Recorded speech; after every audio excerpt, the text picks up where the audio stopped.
아침 7시에 찾아가는 하나님의 말씀, 오늘은 디모데전서 5장 1절에서 8절까지 말씀입니다. 잠깐 읽어드리면 늙은이를 꾸짖지 말고 고나되 아버지에게 하듯하며 젊은이에게는 형제에게 하듯하고 늙은 여자에게는 어머니에게 하듯하며 젊은 여자에게는 온전히 깨끗함으로 자매에게 하듯하라. 참 과부인 과부를 존대하라.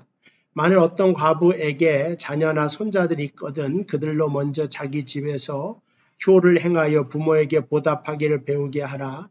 이것이 하나님 앞에 받으실 만한 것이니라. 창갑으로서 외로운 자는 하나님께 소망을 두어 주야로 항상 간구와 기도를 하거니와 향락을 좋아하는 자는 살았으나 죽었느니라. 내가 또한 이것을 명하여 그들로 책망받을 것이 없게 하라. 누구든지 자기 친족 특히 자기 가족을 돌보지 아니하면 믿음을 배반한 자요 불신자보다 더 악한 자니라. 아멘. 오늘 디모데전서 5장은 특별히 이제 가정에 대해서, 가족에 대해서 말씀하고 있습니다. 그래서 8절의 결론을 보니 누구든지 자기의 친족 가족을 돌보지 아니하면 믿음을 배반한 자요 불신자보다 더 악하다. 그래서 이 가족을 돌보고 사랑하는 것이 믿음의 양을 결정하는 척도가 된다고 하는 사실을 알려주고 있는 것입니다. 미국에서 성장하는 교회를 조사해 보니까 다른 것이 아니라 그 교회는 영적인 가족임을 확인하고 날마다 서로 따뜻하게 돌봄이 일상화되어 있다. 그렇죠. 그러니까 가족끼리 만난 것에 대한 관계 회복, 이것이 가정을 행복하게 만들고 교회를 부흥하게 만든다 하는 것을 알 수가 있습니다. 어쨌든 디모데전서는 바울이 디모데가 에베소 교회에 사역하는 데 있어서 어떻게 사역을 해야지 되는지 지침서와 같은 건데 교회를 가족처럼 격령하라 하는 말씀을 하고 있습니다. 자, 늙은이는 꾸짖지 말고 권해라.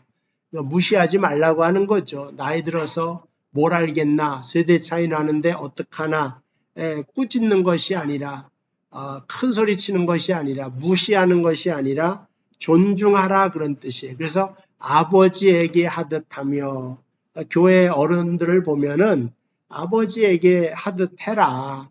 젊은이를 보면은 내 형제처럼 대해라. 늙은 여자는 어머니에게 하듯 하고 젊은 여자에게는 깨끗하게 온전하게 다가가라고 하는 말씀을 하시고 있는 것입니다. 어쨌든 여기 보면은 이 관계가 교회에서 가족처럼 흘러가야 되는데 권하고 꾸짖지 말고 이게 다 뭐냐? 존중하라는 뜻입니다. 책망하고 손가락질하기보다는 세워주는 것이 가정이다.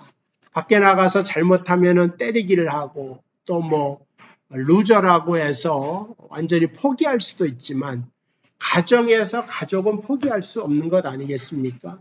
아무리 부자 간의 사이가 나빠도 아버지와 아들이잖아요. 모녀 간의 사이가 나빠도 나중에는 그래도 엄마잖아요. 그래도 딸이잖아요. 이게 항상 남아있다고 하는 거죠. 그래서 오늘 여러분들이 교회에서도 가족처럼 더 가까워질 수 있도록 하라. 이게 1절하고 2절인데 3절은 참 과부인 과부를 존대해라. 교회에서도 과부가 있을 것 아닙니까? 과부를 존대하라고 해서 이제 1, 2절 그 과부에 대한 이야기가 2배는 더 많이 계속해서 나오게 되는 것을 알 수가 있습니다. 그러니까는 하나님께서는 이 과부에 대하여서는 여기 계속 읽으면은 존중하고 만일 어떤 과부에게 자녀나 손자들이 있거든 그들로 그 자녀들이 과부에게 효를 다하게 하는 것 이게 하나님께서 받으실 만한 것이다. 이게 하나님이 기뻐하신다는 거예요. 과부된 어머니를 잘 섬기는 거 특별히 하나님께서 보고 계시다 하는 것을 우리는 알 수가 있는 것입니다. 그래서 이제 오늘 여기 자매들 에서도 온전히 깨끗함으로 나아가라. 세상에서는 참 문란한 세상이 되었죠. 혼탁한 세상이 되었죠. 그러나 교회에서는 이러한 모든 것을 떠나서 깨끗하고 거룩한 모습을 보이라 하는 겁니다. 두 번째는 이제 가족은 서로 돕는다는 거죠. 4절에서 8절 과부에 대한 이야기가 나옵니다. 2배 이상을 쓰고 있죠. 그래서 하나님은 고아와 과부를 돌보라 하는 말씀으로 이스라엘을 권면하기도 합니다. 시편 68편 5절에 보니까 그의 거룩한 처소에 계신 하나님은 고아의 아버지며 과부의 재판장이니라. 여기서 뭐냐? 고아와 과부는 약자를 상징합니다. 기업이 없는 사람들을 상징합니다. 근데 하나님은 이 약자의 하나님이 되어서 저들을 보살피고 있으므로 그들을 돕는 것은 하나님의 사역을 이루는 것이다 하는 것을 알 수가 있습니다. 그래서 그 당시에 가장 사회생활하기 힘든 부류가 과부다, 고아다, 약자라 서러움이 많은 사람이다. 그래서 그 자식들은 그 어머니, 과부인 어머니를 돕는 것을 하나님께서 기뻐하는 거다라고 알려주고 있는 것입니다. 근데 여기 보면은 또 이제 보상이라고 하는 말이 나옵니다. 보상을 해야 된다 하는 그러한 말이죠.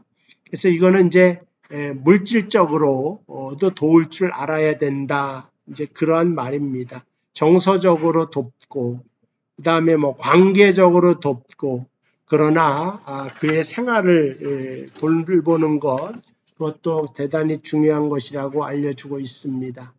그래서 가족 중에 누가 혼자 되면은 그녀를 물질적으로 돌봐줘야 된다는 것이 성경의 사상입니다. 누가복음 7장에 보면 나인이라는 성의 과부가 나오는데 그녀의 외아들이 죽고 맙니다. 그때 과부가 말하기를 하나님 과부로 사는 것도 이렇게 외롭고 서러운데 어찌 저의 독자를 데려가시나이까.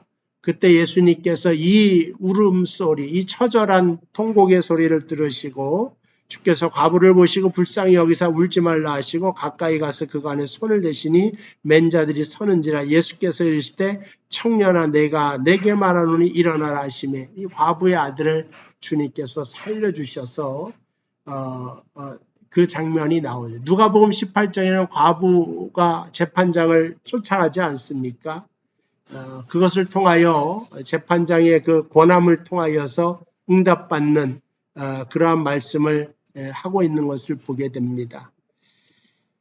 어쨌든 8절에 보면 누구든지 자기 친족, 자기 가족을 돌보지 않으면 믿음에 배반한 자다 이런 말을 하심으로써 오늘 첫 번째 존중하는 마음을 갖는 것, 가족은 두 번째 서로 돕는 것, 물론 정서적으로 돕지만 더 나아가서 물질로도 도울 수 있는 그러한 여러분들 되시기를 주님의 이름으로 축복을 드립니다. 기도하겠습니다.